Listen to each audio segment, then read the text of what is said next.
On Tuesday's show, I explained how Alaska has non-citizens registered to vote and even says so on its Division of Elections website.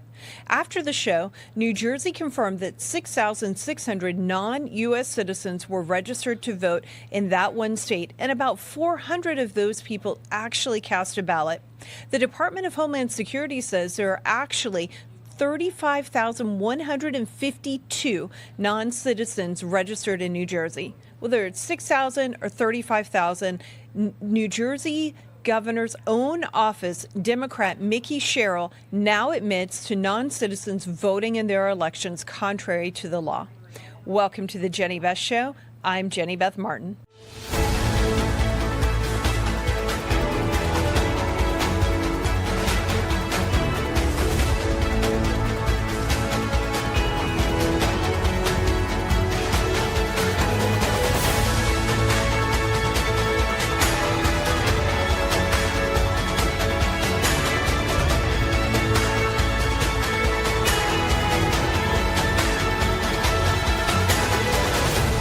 Welcome to the Jenny Beth Show.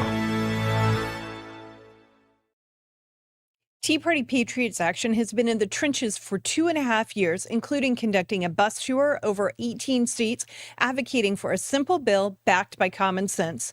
Only citizens should vote in American elections, and states should have to check voter rolls on a regular basis to enforce the law.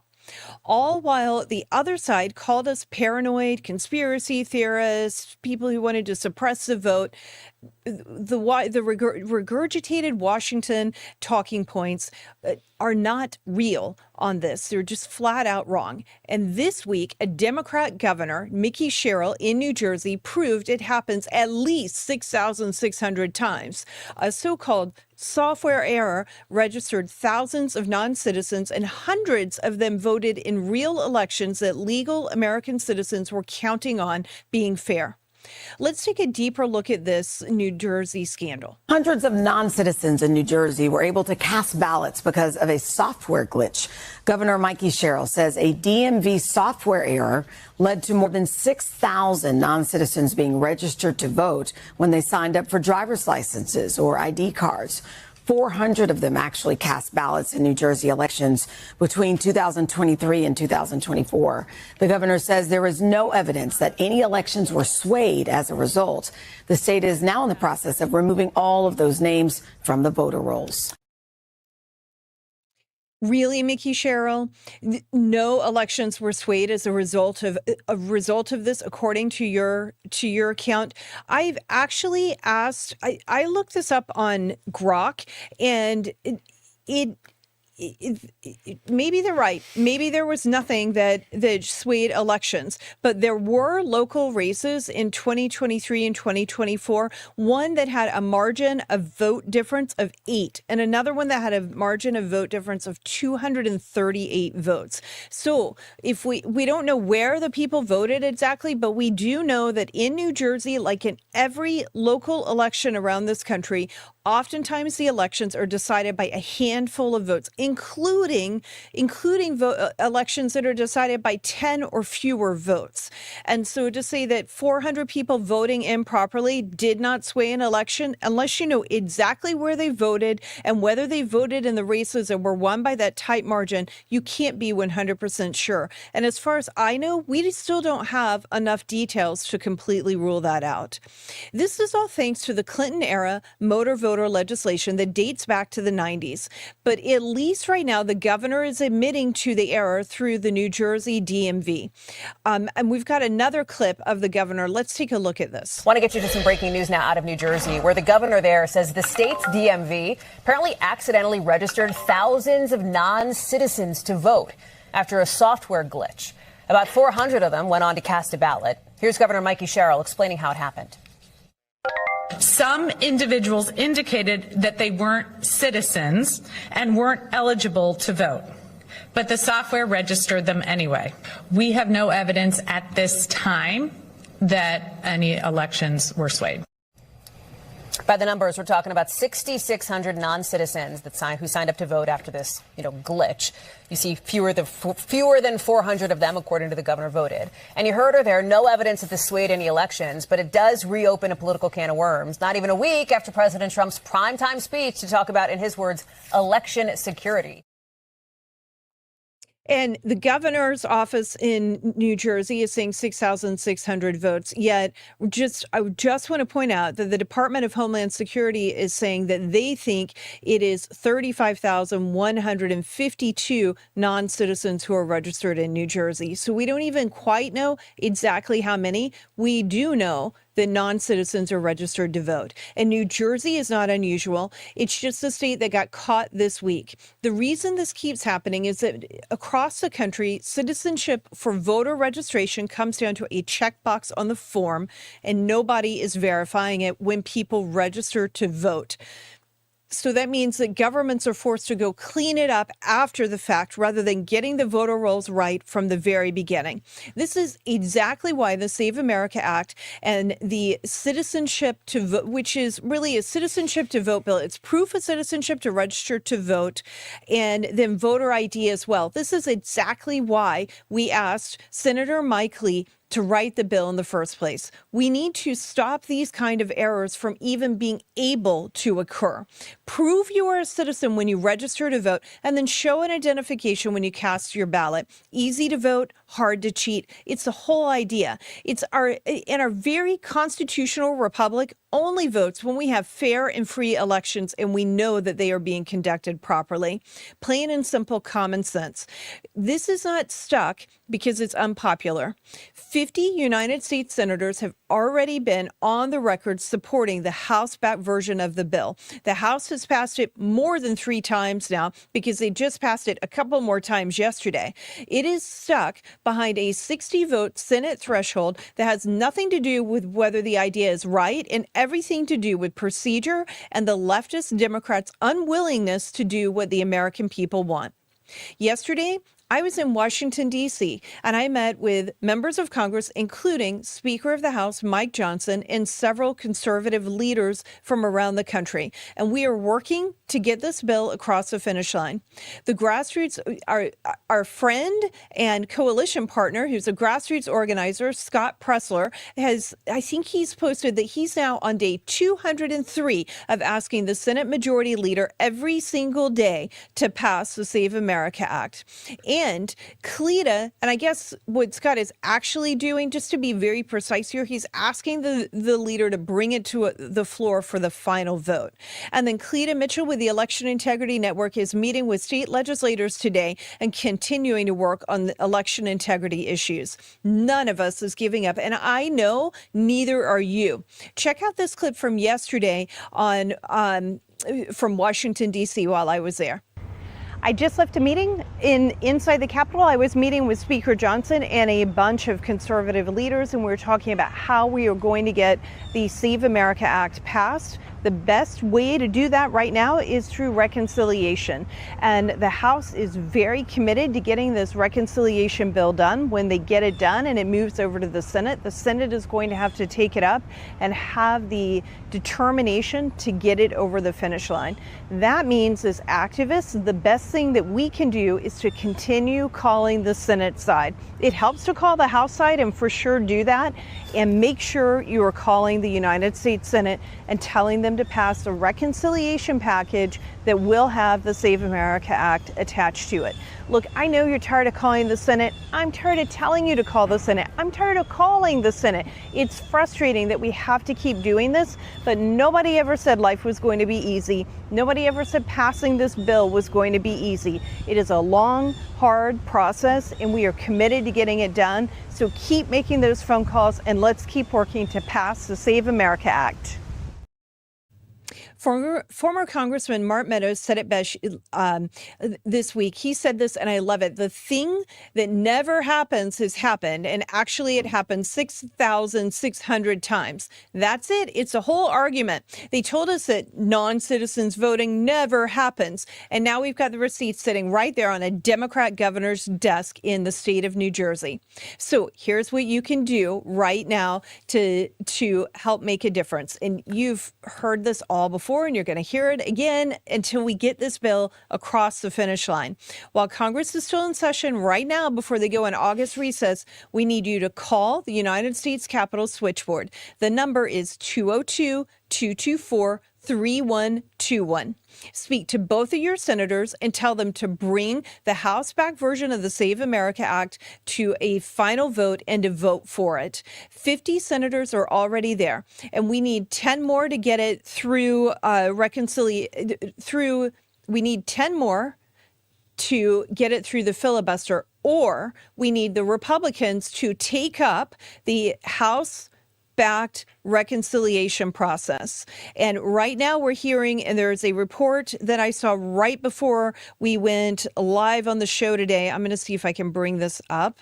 I'm throwing my team for a loop because I didn't ask them to bring this up before. But there is an article that is out this morning saying that it's from Politico, Capitol Agenda, House GOP budget faces Senate reality check.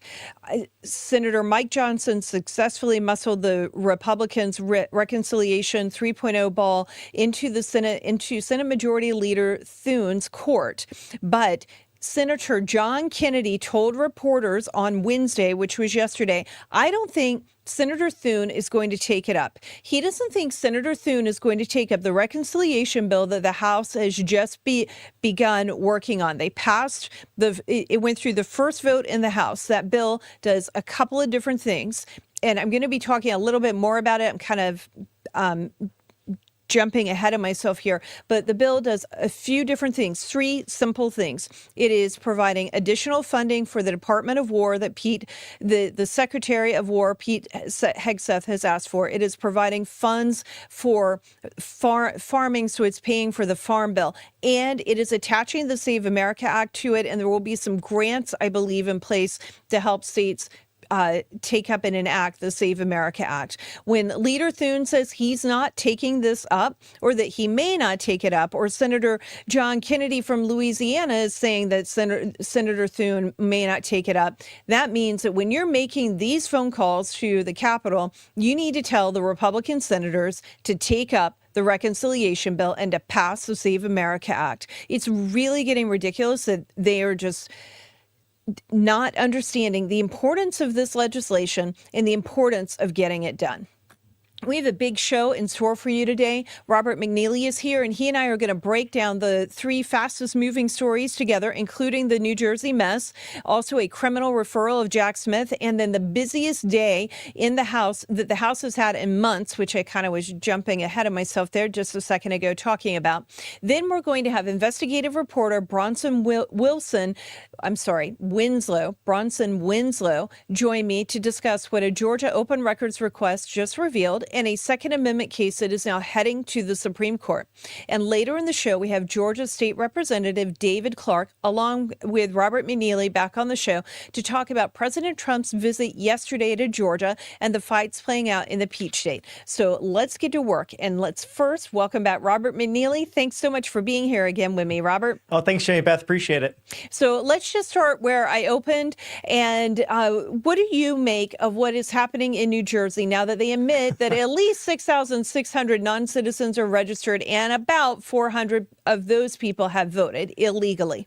There's a strange correlation. The Garden State, their state legislators make a lot of money for a part-time legislature. Now, granted, they're there 6 months out of the year, but when you compare it to Georgia and other states making around $25K or so, they really focus on that sine die. They want things to get done between January and April, or whenever they meet during the respective points and seasons of the year. There seems to be a correlation with this. The fact that these states that are failing with their state governments, you have these election integrity issues. And we keep hearing from the left or even the mainstream media that it's another talking point of the right, whether it's Tea Party Patriots Action to our brother and sister groups out there advocating for election transparency. And this is proof as why we need the Save America Act. Only citizens should vote in this country. I know we both sound like broken records, but the point is that most Americans, Republicans, Democrats, independents alike, at 84% or more, based on reliable polling, want this to happen. They believe in the integrity of elections, and therefore some believe that their vote doesn't matter as a result, because once a citizen's vote is diluted by an illegal vote, it takes away the very foundation of our constitutional republic. That's why we're pushing so hard for this. So, Robert, the White House has put out a statement that said almost word for word that this is another reason to pass the Save America Act. And the Department of Justice has already sent New Jersey formal questions. So I'm hoping that those formal questions to New Jersey will help explain further what's going on there. New Jersey is trying to say this is just a software glitch. It isn't just a software glitch. And I've even seen some people online saying, even if you pass the Save America Act, the glitch would still happen. It's not simply a glitch. If you pass the Save America Act, they're going to have to modify the software to ensure that some clerk has looked at the proof of citizenship, and that they affirm that the clerk affirms that they've looked at the proof of citizenship and that it is indeed valid. Right now, it is just an automatic checkbox, and some of the software is just automatically registering everyone, whether they are a citizen or not. We know it's happening in New Jersey. We know it is happening in Alaska.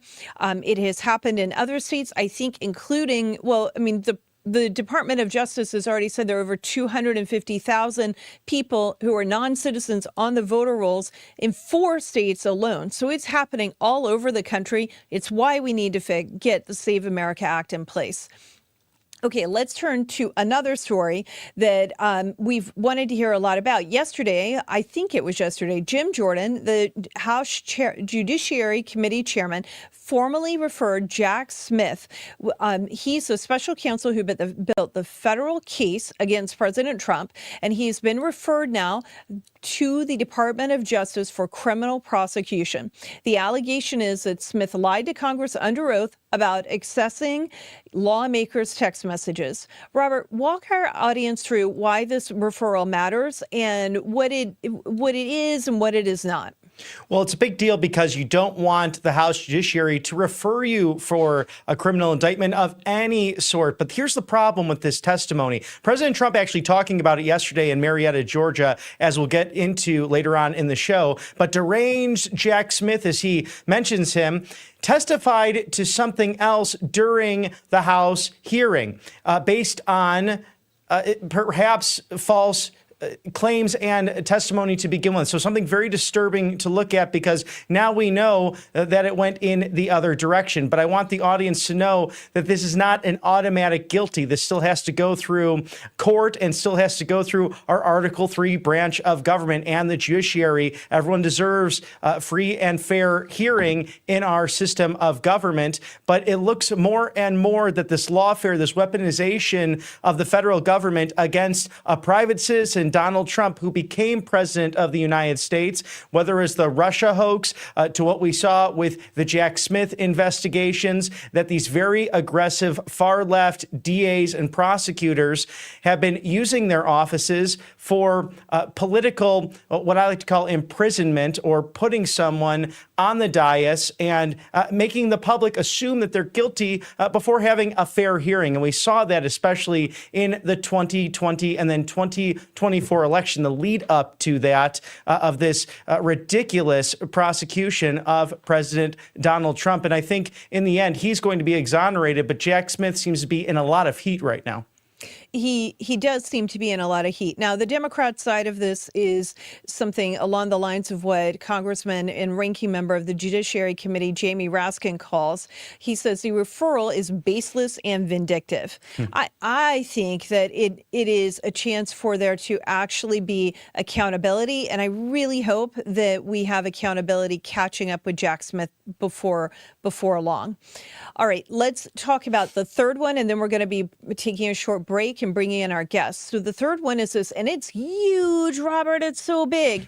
In one single day, the House passed four major things: a $95 billion reconciliation budget framework that carries the Save America Act's enforcement money. Now, what this is it unlocks the ability to do Reconciliation 3.0, and it will cover three different areas. It covers special funding that the Secretary of War has requested for the Department of War, and then it covers the Farm Bill, so it's going to provide relief to farmers. And then it also has the Save America Act on it. So it's three simple things. It is three simple things. It is for our troops and for our farmers and for election integrity.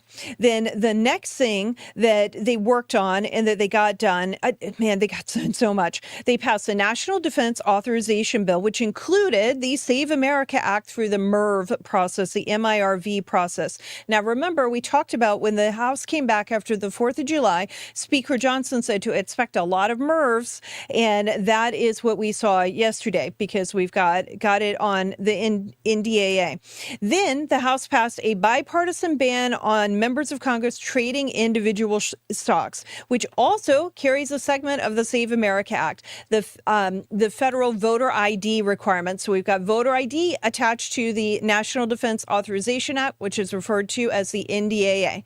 And then they also passed a continuing resolution to fund the government through the rest of the year in an effort to try to prevent a government shutdown. Government funding ends on September 30th, and the new fiscal year begins on October 1st. So they're in July right now, and they are trying to just get ahead of that funding cliff and deadline that happens in September before they even go to the August recess.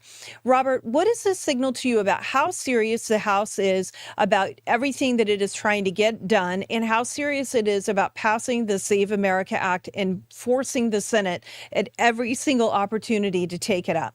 Well, it's promises made, it's promises kept from Speaker Johnson and Republican leadership, which is huge. And if there's any doubt about this Republican agenda, the House has not let the American people down with its common sense approach. And this latest Reconciliation 3.0 is a lean, clean machine to get over to the Senate and ultimately, through process, avoid potentially the filibuster, to the Byrd rule, to everything that Democrats and even some lightweight Republicans, dare I say rhinos, have put up in the blockage of this passing the Save America Act. And think about this. We have 50 senators on the record who want the House-backed version to happen. President Trump talking on this again yesterday about the importance of it for election integrity. So it must get done now. And this is what the American people want, ultimately, to have free and fair elections. It's the cornerstone of our constitutional republic. We can all agree on this. And I think people are starting to see more often than not, it's we the people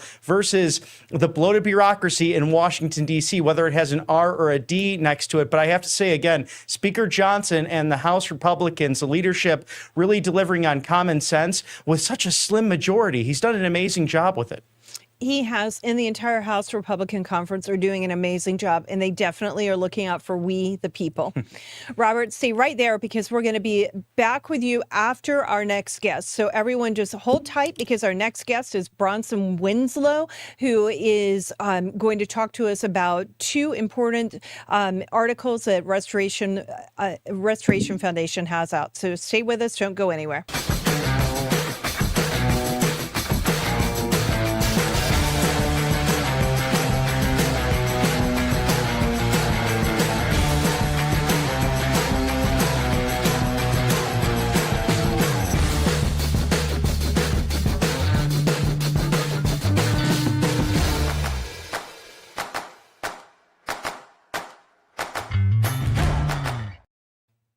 Welcome back. My next guest does the kind of work that it takes real patience, filing open records requests, reading through what the government would rather all of us not see. Bronson Winslow is a reporter with the Daily Caller Foundation and an investigative researcher with Restoration News, where he focuses on the Second Amendment and crime policy. Bronson, thank you so much for being here today. Thank you so much for having me. Yes, I used to be a reporter at the Daily Caller News Foundation, and now I work for Restoration News as an investigative researcher.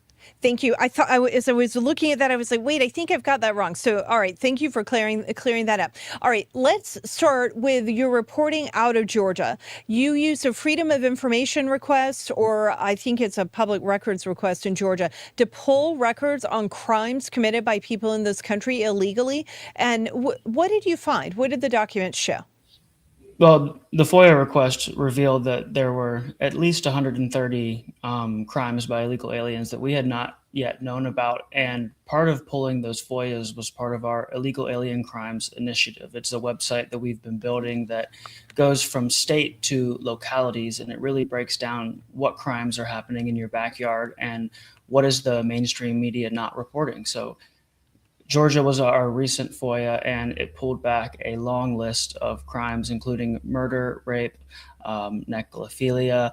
There was a long list of DUIs and drug use, as well as domestic violence and child molestation and child neglect. It's truly horrendous to scroll through the list and see how bad they all are. So in Georgia, we've heard a lot, especially in the last election, and people still talk about it today, of what happened to Laken Riley. And what you were saying is that there are a lot of other horrific crimes that just haven't gotten the same kind of traction that her heinous murder received. Yes, it's correct, and it's correct everywhere. When you go to the website, you can go to your state and you can go to your county and you can click where you live, and it will highlight every single illegal alien crime that has been committed there. Now, not all localities have been filled out, but since we started in 2024, over 51,000 crimes have been documented and put into that website so that the public can go see what the mainstream media refuses to address. Wait, 51,000? Is that what you just said? Yes, 51,000 documented and recorded crimes are on that website. Wow. So my producer has it up on the screen right now. Scroll down to that map. And when you click on the map, first click on Georgia, since we're talking about Georgia. When you scroll down, you can see the people who have been accused of the crimes right there. I would imagine those are shots that were taken, photographs that were taken when they were arrested.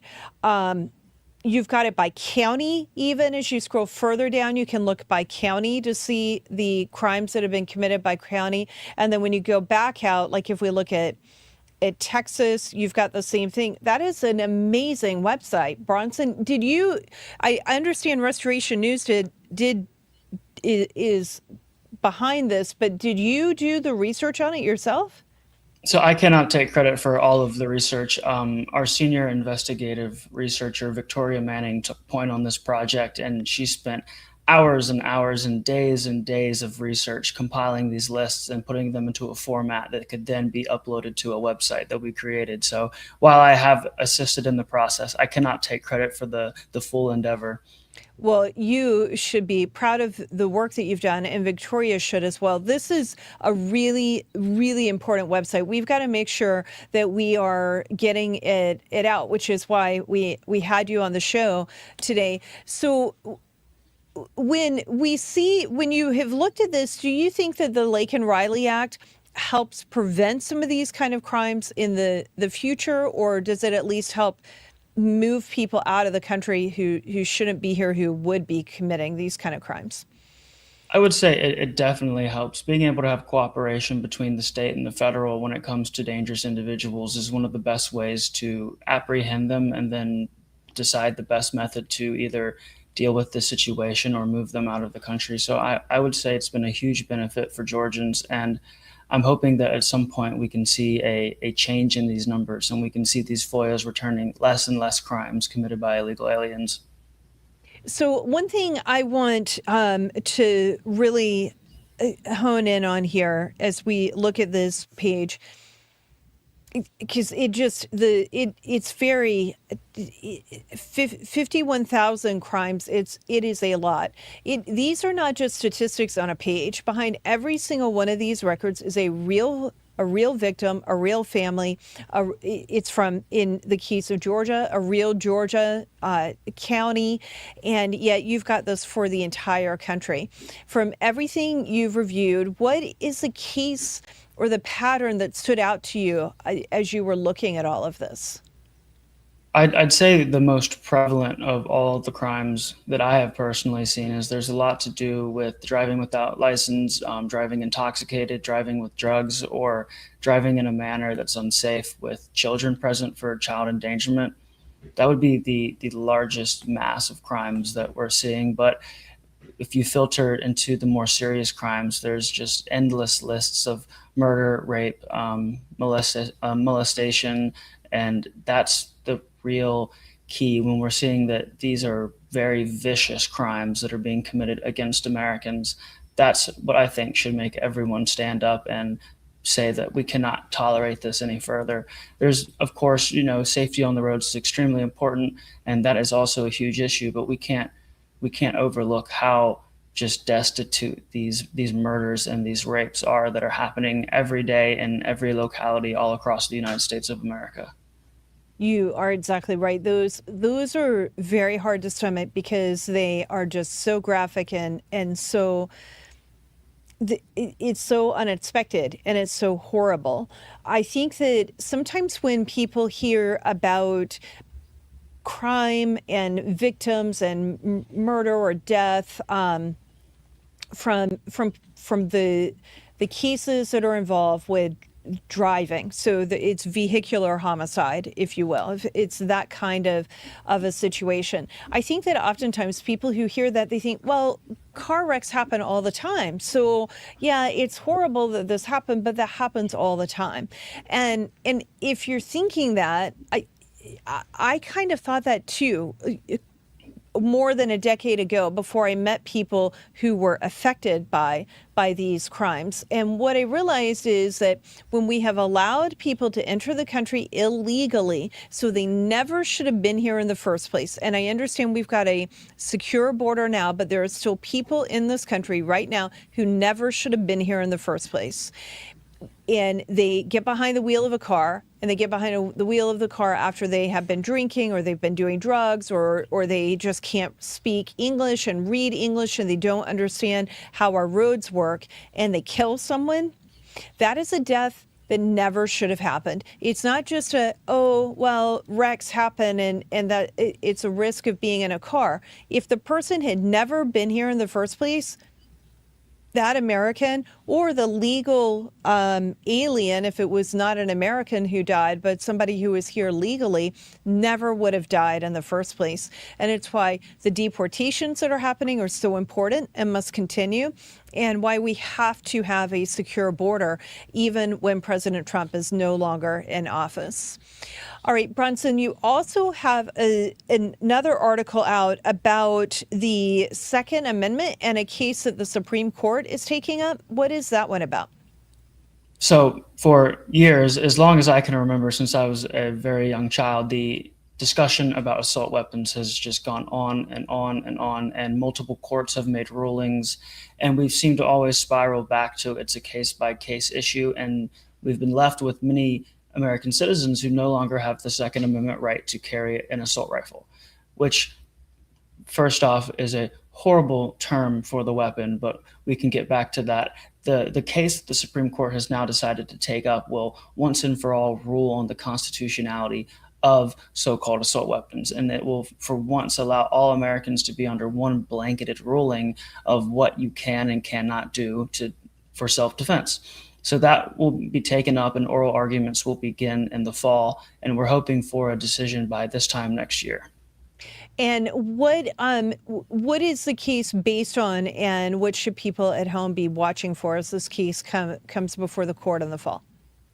So the case is moving after two federal appeals courts made separate rulings, one in Illinois and one in New Jersey. In Illinois, they decided that the assault rifle ban could stay in place. And in New Jersey, they decided that it was against constitutional muster. So at that point, we have two high appeal courts that have kind of butted heads on this issue. And that kind of removes any precedent for other courts to know how to navigate this. And that opens up the panel for the Supreme Court to then come in and say, all right, it is now time for us to make this decision. We cannot have people in New Jersey who are able to carry a so-called assault rifle for self-defense. And then in Illinois, that same right is taken from them under the same Second Amendment, under the same Constitution in the same country. So as this moves forward, it would be very, hopefully, moving in a direction that is signaling that the court is going to rule in our favor, which is very likely when we look back at the 2021 Bruin ruling, which reestablished that all Second Amendment laws in the nation had to be based on the historical precedent of firearm regulation. So if the court continues to move in that pro-Second Amendment route, we will hopefully be seeing a very similar ruling that upholds that it is the Second Amendment right of all American citizens to be able to carry an assault rifle. Okay, so it's very important that we are watching what is happening on this and to make sure that we cover it.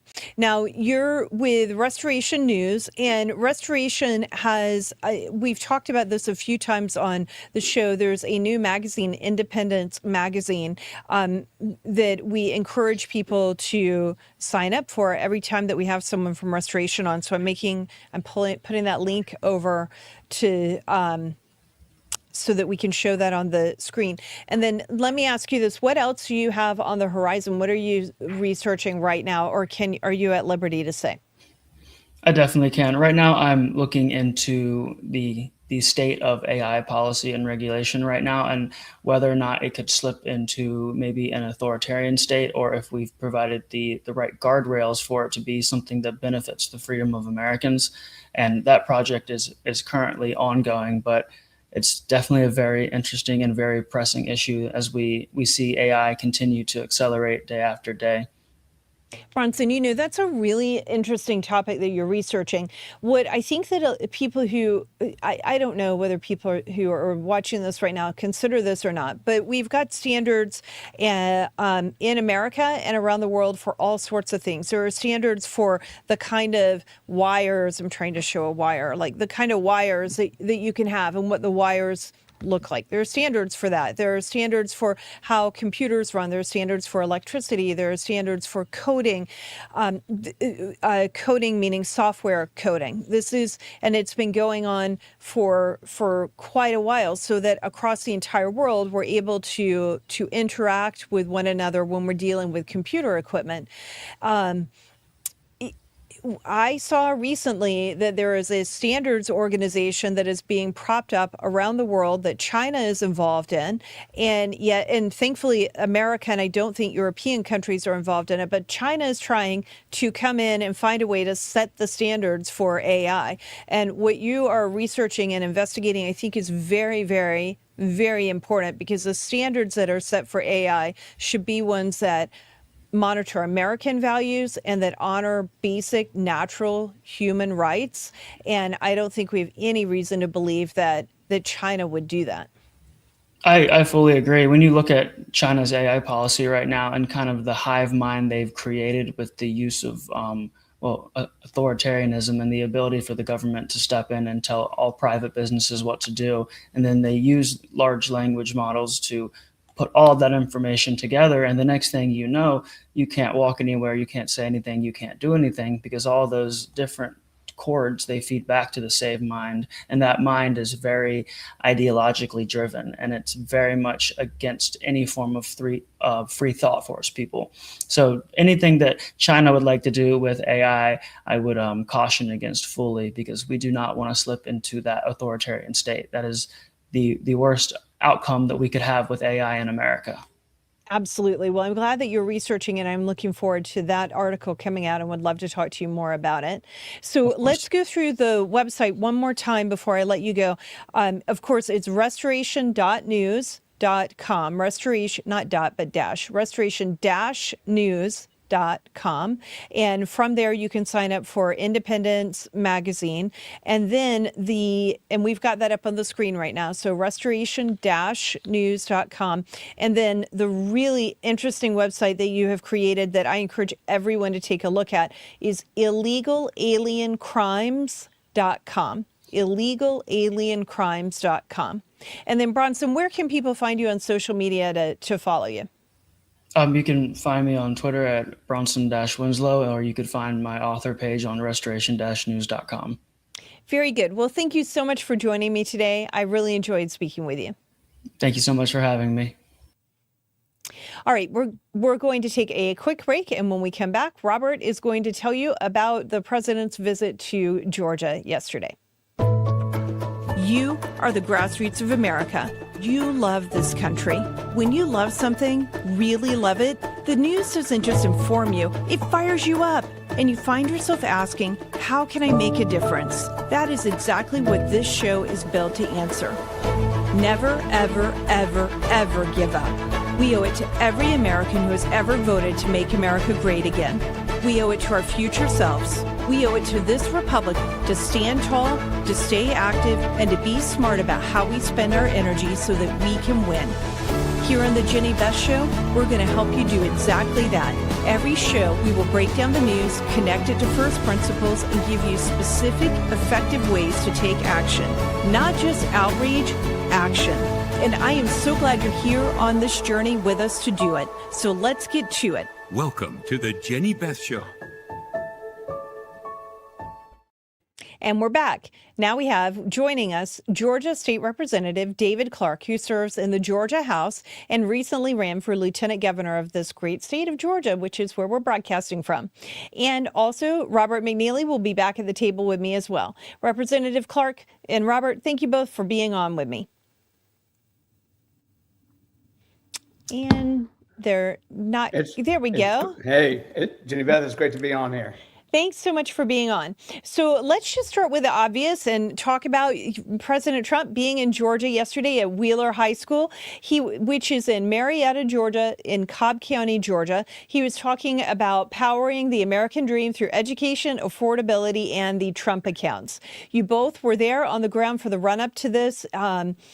And David, I think you were someone who has sponsored 159 bills during your tenure at the Georgia State House. So what did the president's visit in Georgia mean for you yesterday? And what did you think of what he had to say?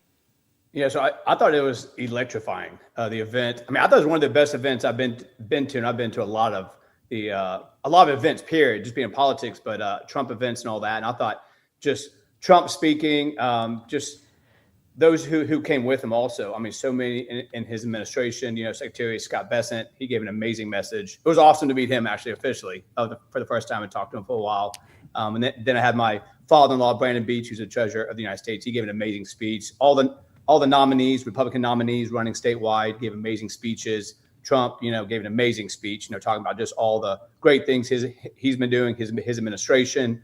And the crowd was definitely pumped up, excited, and I'm excited for this midterm too. I mean, I thought it was a great event to kind of set the stage for what's to come in November. And I think the big message was, and it was on point, was, socialism, communism, it's the same thing. I mean, I read Rules for Radicals, and I have that book on my bookshelf by Saul Alinsky, talking about the stages of, bringing communism to America. And that is what they're doing. And you can call it whatever you want to call it or disguise it, but it's communism, socialism, whatever. It's the same thing. And it is coming to this midterm. It's going to be, and Trump said it multiple times and multiple others who spoke, that it's, communism pretty much versus capitalism. And that's what's going to be on the ballot. Yes, you're exactly right. It is going to be on the ballot. And President Trump is right to remind people that when we have the leftists in this country talking about it, the Democrat socialists are indeed communists. One of those candidates who is in the mix in Georgia is Rick Jackson. He's running for governor. He's a nominee in Georgia. He built Jackson Healthcare, which is one of the largest privately held healthcare companies in the country. And he's making a case that the discipline it takes to build a business is exactly what the state government is missing. So, David, what do you know him? You've talked to him. You know about the race. Let's first watch a brief clip from yesterday with him, and then I want you to talk about Jackson. House is, when I become governor, I'm going to push the state of Georgia to match the federal contribution.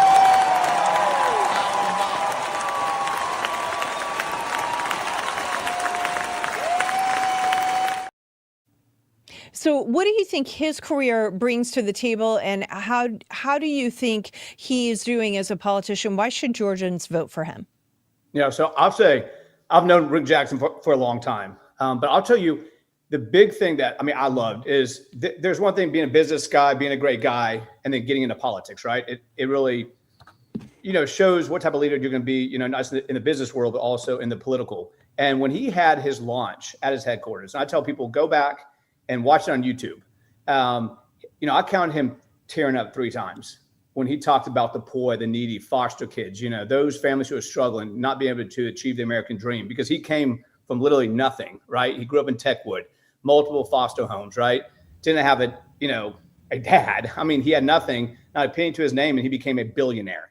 And what I think is so beautiful about Rick Jackson, I think he's going to be not just a great governor, but the greatest governor Georgia's ever had, because, I'm a Green Beret combat vet. And I think, especially as a man, you're called to be, a warrior, a fighter, hold the line, but, and be willing to throw down if you need to protect people, but then also have a teddy bear heart. And that is what Rick Jackson has, is because when he speaks like somebody I've hardly ever seen, because he's willing to be vulnerable, show his emotions, and it comes from his background. And I think it's easy, in life, as you climb in life, to forget where you came from. And Rick Jackson has never forgotten where he's come from. And he came from nothing, became a billionaire.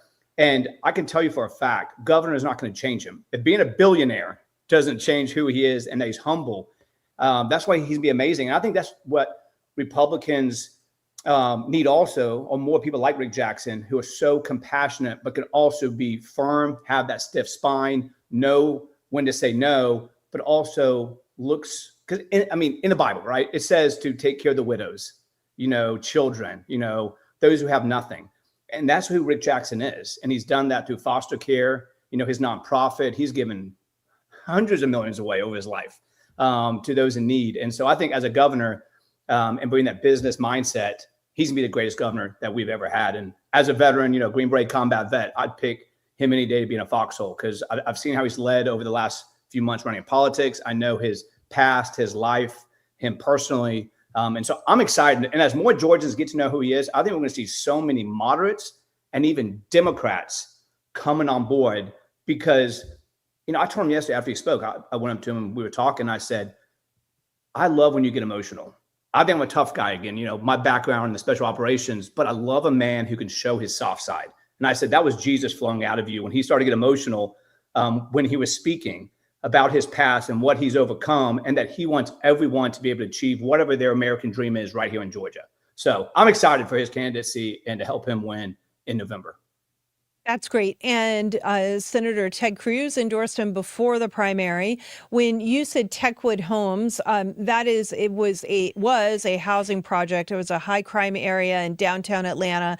When I was growing up, it was a place you did not want to be. So I'm just giving the listening and watching audience a little bit more information about that, because it was a very rough beginning for him, and he's been able to take that and go on and become a billionaire. And if he can use those same freedom-minded principles that helped him become a billionaire to help improve the state of Georgia so that more people can climb up the economic ladder, that is good for Georgia and good for America. And I'll say also, I've been on the campaign trail as I was traveling, running for lieutenant governor, came up short, but I heard him take some tough questions, not just about in the metro where he's from, where I'm from, but even, South Georgia and questions and problems that are going on down there, and how he answered them.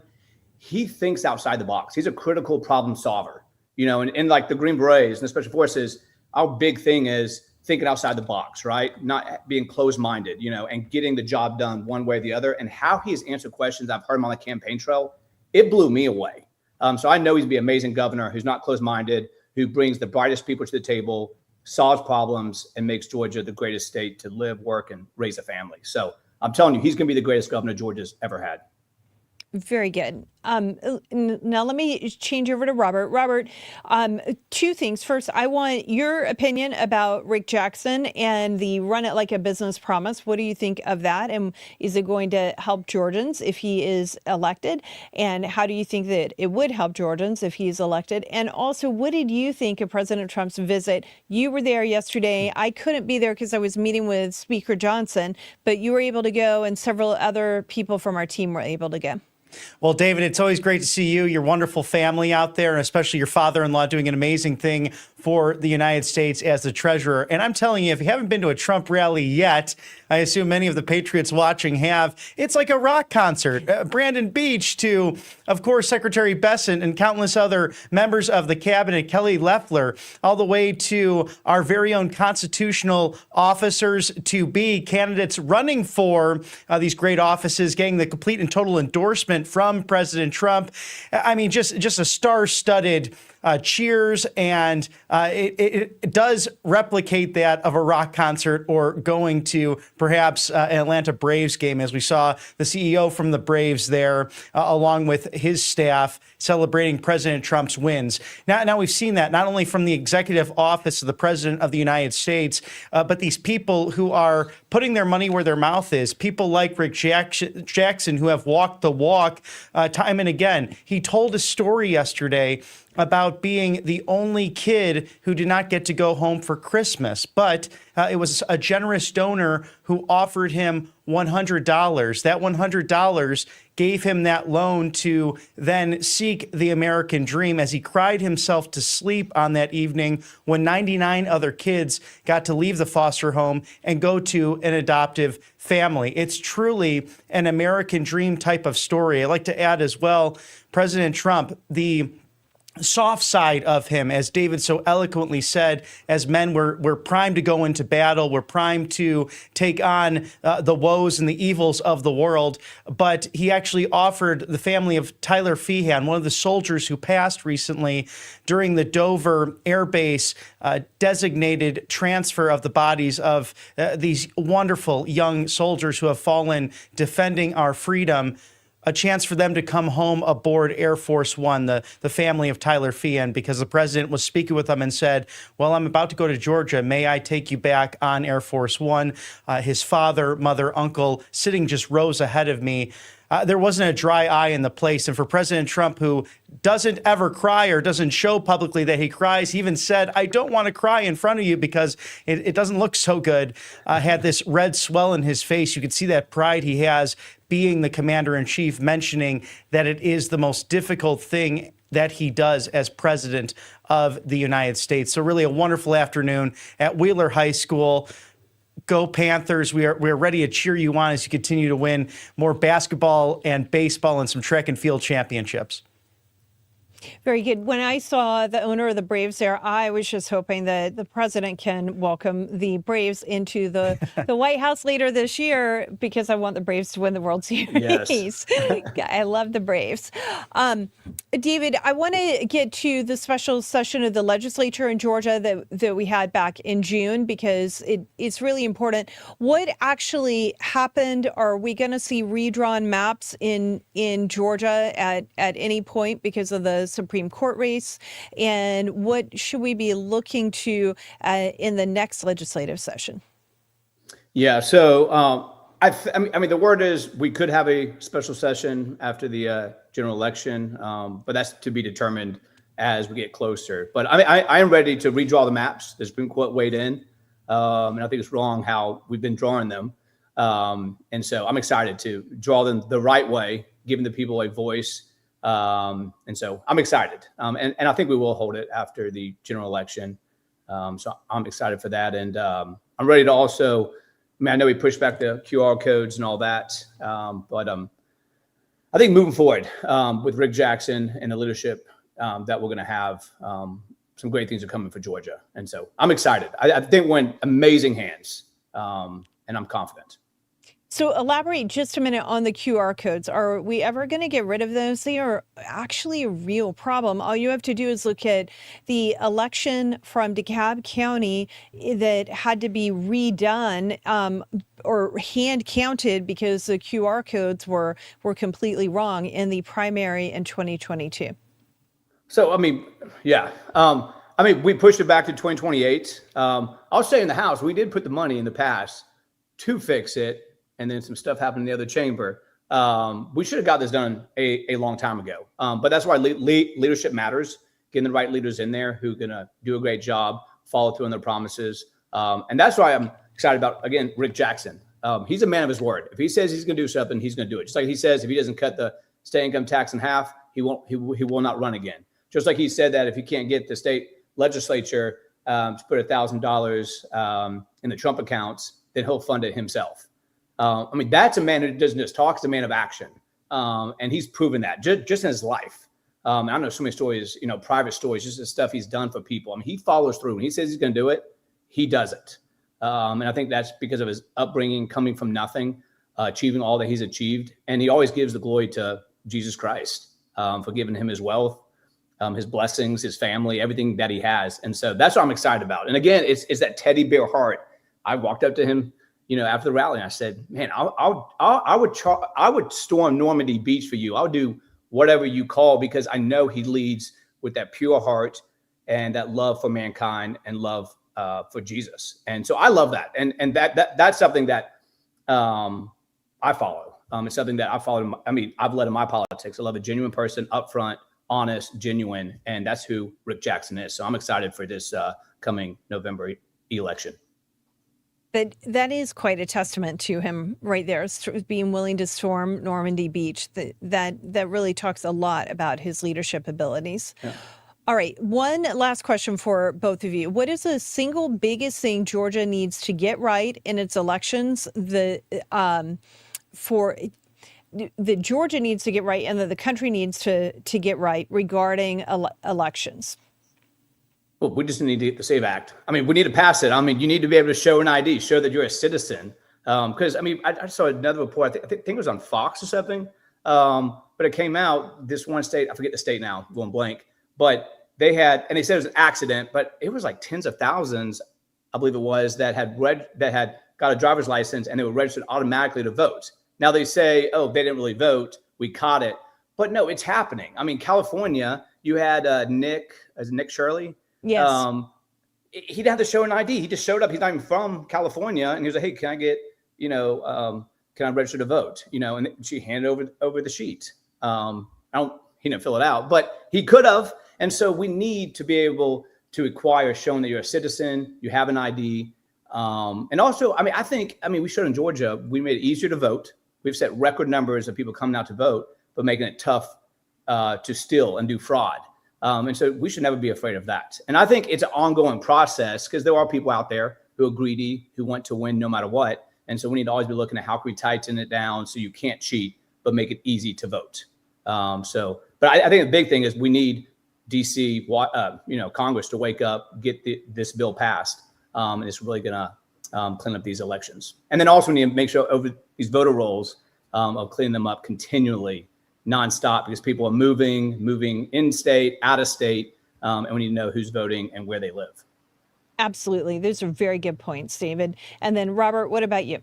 Yes, 129 people on average moving to Georgia every single day. So that's a lot of change when it comes to your county clerk and secretary of state offices around the country, because sometimes people forget to call in the move or cancel the registration. Things happen. And as a result of that, that's why we need officials to always do their job, whether Republican or Democrat, to get that done. What I'm excited about, and I'm as optimistic as David is when it comes to the future of this great country. Remember, President Trump did not endorse Rick Jackson in the primary, but he said yesterday that the entire slate of constitutional officers running for the statewide offices have his full and complete total endorsement going into the fall. And he said that Rick Jackson will probably be his favorite governor based on, of course, the business background, the common sense, bringing that to the office, and they'll work very closely together. I'm excited about that. But it's also Tim Fleming running for Secretary of State stating that there will be a paper balloting option, which will help here in Georgia. And also the Attorney General candidate, Brian Strickland, very exciting because he wants to enhance what Chris Carr has already achieved with fighting human trafficking, which is a scourge in Georgia, whether it's on the interstate system to Hartsfield-Jackson, the busiest airport in the world. We have to watch out for that. And I think human trafficking becoming really a household term as more and more people understand the evils of it and how to combat it. But also, in addition to that, Brian Strickland has pledged to open an elections division in the Attorney General office. And as great of a job as Chris Carr has done, that has yet to be seen there in the office currently. So I'm just thrilled with this slew of new candidates and new leadership coming for Georgia. So make sure you get registered and vote and participate, as it's your civic duty. I'm excited about the fall elections. Very good. I'm excited about the fall election as well. It's going to be a lot of work, but we have a lot of opportunity as well. All right, Robert, stay right there. And Representative David Clark, thank you so much for being with us today. And thank you for all of the work that you are doing in Georgia and for Georgians. Yes, thank you, Jenny, Beth, and Robert. It was great to come on. Thank you. Robert, before I let you go, is there anything else you'd like to share from yesterday's rally?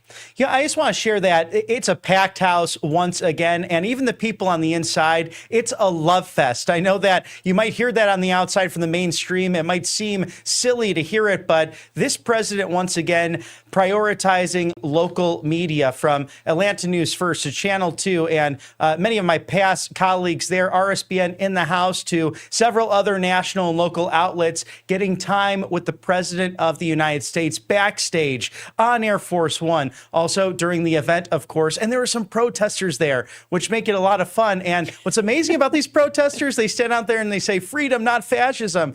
And many of us MAGA, right-wing, peaceful, patriotic warriors, we will point it out and say, yes, we agree with you. Let's grab a coffee and actually talk about it. So it's always good to see, because in my heart of hearts, although I may disagree with why someone's showing up there with a certain poster to take time out of their busy schedule, I'm sure, to protest the President of the United States, that's the amazing First Amendment fabric we have here in this country, unalienable rights, the Bill of Rights, those first 10, which come from God, not from government, and they're celebrating the very foundation of what we believe in.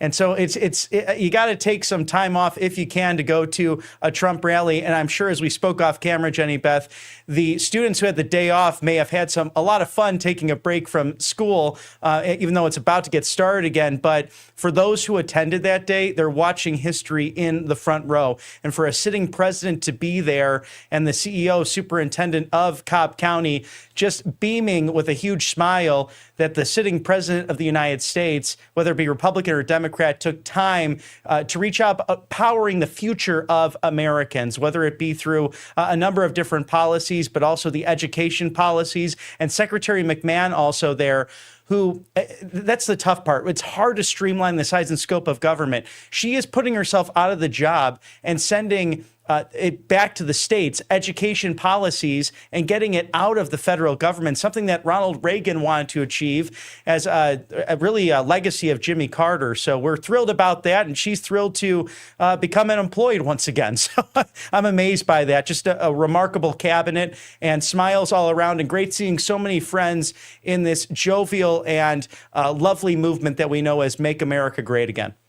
Absolutely. Well, thank you for sharing all that. I wish I could have been there. I was with the Speaker of the House, but I'm so glad you were there. The crowd looked amazing. It was just packed. I saw at one point they had a scoreboard up from a photo someone shared, and it had 45 and 47 on the scoreboard. I thought that was very clever.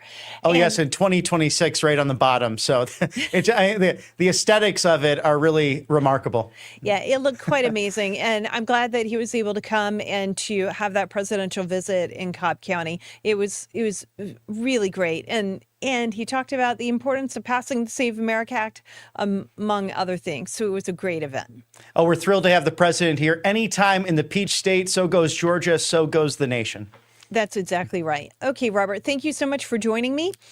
I'm so glad you were with me and glad you got to go yesterday. Oh, thank you so much, Jenny Beth. And before we go, let me bring it back to where we started. New Jersey, 6,600 non-citizens on the voter rolls. Georgia is fighting over how its ballots even get counted. And through the entire hour today, the most important thing that we really focused on is our elections are supposed to be decided by only American citizens. And right now, in most states, people, they can't. It's not just that they aren't checking. They're not able to check if a person is a citizen or not when they're registering to vote because of problems with the National Voter Registration Act.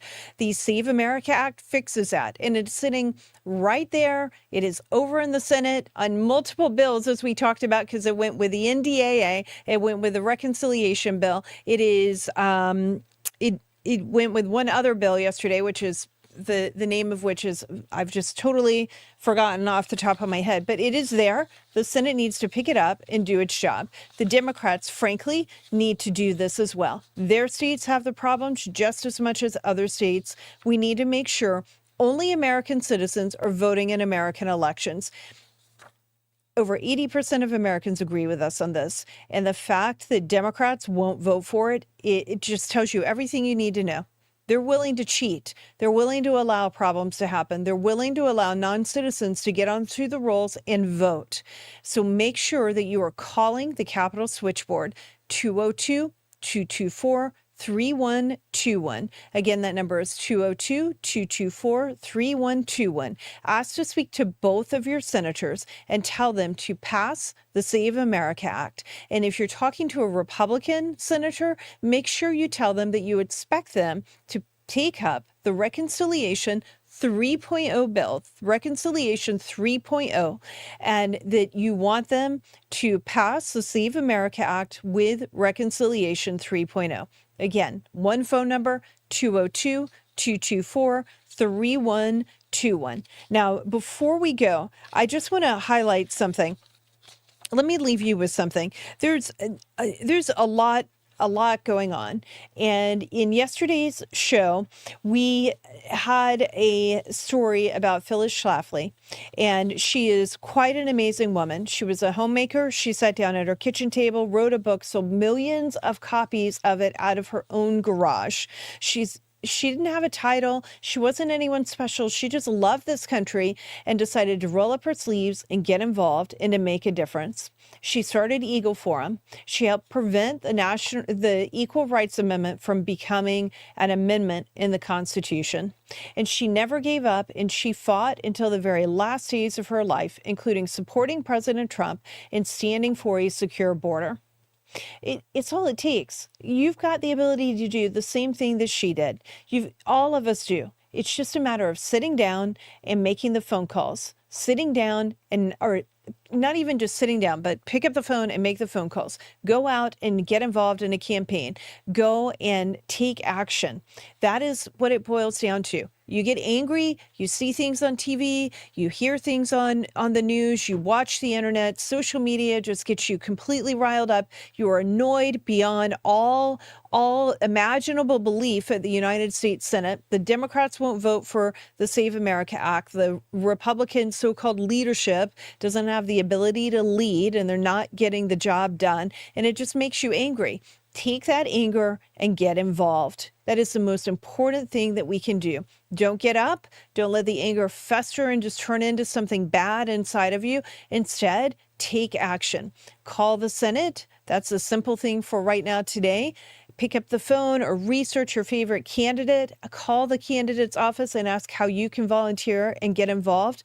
Congress is going to be out the entire month of August, so we're not going to have quite as many calls to action at Capitol Hill, and we'll be asking you to get involved locally and work on a campaign or sign up with us so that we can begin working to get out the vote for the fall. It's very important, and it just takes all of us being active, and that's part of being able to keep the republic. So I urge you to do that. And the final thing is this. I was able to go to Washington yesterday. I am going back again next week, and I'm doing everything I can to leave no stone unturned when it comes to the Save America Act before the Senate goes on recess. Then we will be focusing on what, unfortunately, we're still going to have to work on the Save America Act throughout that month of August and into September. It's not going to be done before the Senate recesses. But what we do know is that even though it's not going to be done, we'll keep our eye on that. And then it's time to start working on how we can get out the vote. So that is part of what we'll be working on as we head into August. I have a feeling we're going to see President Trump at more rallies and more presidential events throughout the month of August and September, and certainly in October. And we'll do what we can to cover those events as well for you. So stay tuned, stay involved, and I'll see you again tomorrow on The Jenny Beth Show. If you enjoyed today's conversation, go ahead and hit like and subscribe. It really helps us reach more people who care about liberty and the Constitution. You can find this and other episodes at jennybethshow.com, as well as Facebook, YouTube, Rumble, Instagram, X, and your favorite podcast platform. The Jenny Beth Show is hosted by Jenny Beth Martin. The Jenny Beth Show is a production of Tea Party Patriots Action. For more information, visit teapartypatriots.org.